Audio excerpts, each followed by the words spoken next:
Hey y'all, it's Nadia, and yes, I am back again.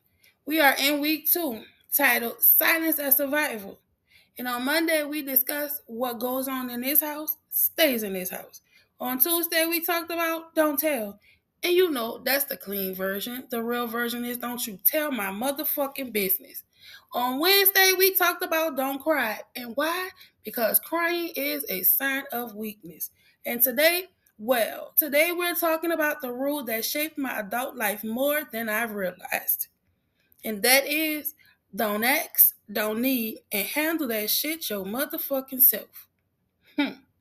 With that being said, I learned early not to ask for too much, not to ask for help, not to ask for reassurance, not to ask for emotional support, and definitely not to ask for anything that might inconvenience someone else, especially myself, because asking is an inconvenience for me. It felt like very, very uncomfortable. It felt like I was doing too much. It felt like I might be a burden. It felt like I was exposing vulnerability. And no, I ain't doing that shit. So guess what? I adapted. If I needed something, I figured that shit out. If I was overwhelmed, I handled that shit. If I was confused, I processed that shit alone. I didn't want to be too much. So I became self sufficient naturally. One thing about hyper independence is that it often comes from the fear of being a burden. Take it from me. I definitely know about fear of being a burden. If you grow up feeling like attention is limited, or emotional space is limited, or support isn't guaranteed, you learn not to need too much. You shrink your requests, you shrink your expectations, which is bad. You shrink your dependency because needing feels risky. So you don't tell. You tell yourself, I got it. I'll handle it. I don't need nobody. But the truth is, you do. We all do. Humans are wired for connection. We just gotta accept it. But when connection didn't feel fully safe growing up, self reliance feels safer. Hyper independence often looks like confidence, but sometimes it's trust issues in disguise. If you learned early that people might not show up consistently, or might not respond emotionally, or might dismiss your needs, you stop expecting support. You stop depending on anyone, shit, everyone, in my case, and you build your own system. You become capable, resourceful, efficient, but also guarded, very guarded. Again, take it from me. Because trusting someone with your needs means risking disappointment. And if disappointment hurt before, you minimize the risk. You minimize it by minimizing your need. At some point, self reliance stopped being a coping mechanism and became my identity. I'm the strong one, they say. I'm the responsible one, they think. I'm the one who handles things, of course.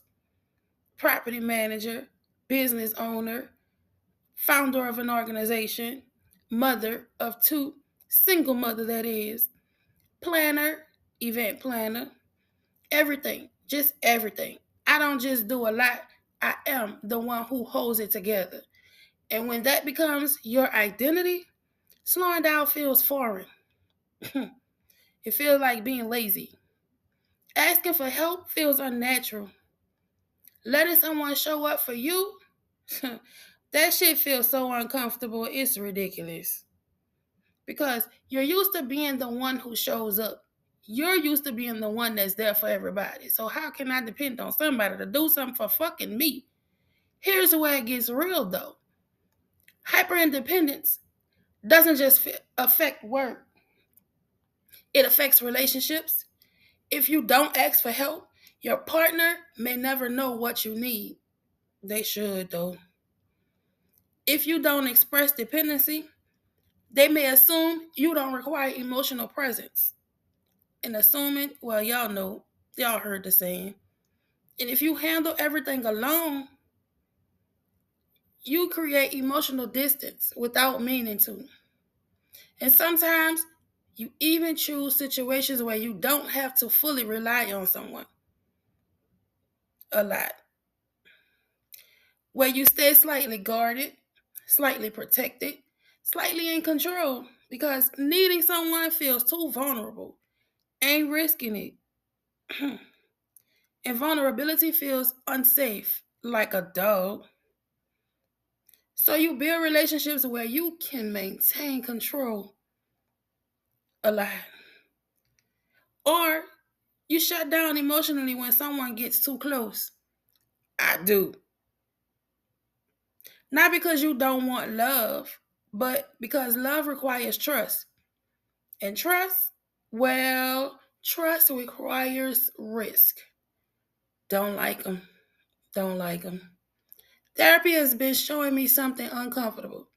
Hyperindependence isn't always strength. Sometimes it's survival.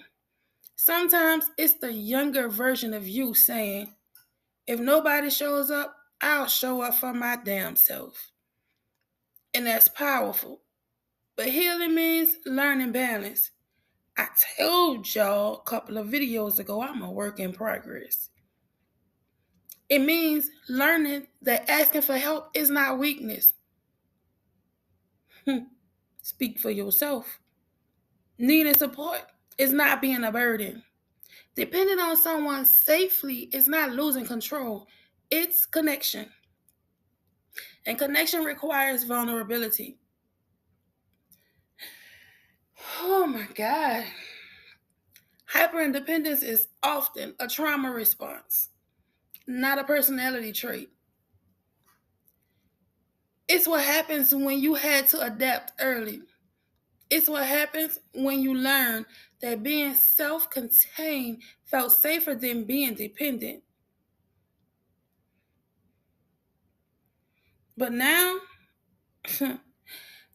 as adults, we get to ask different questions. Where am I still handling things alone that I don't have to?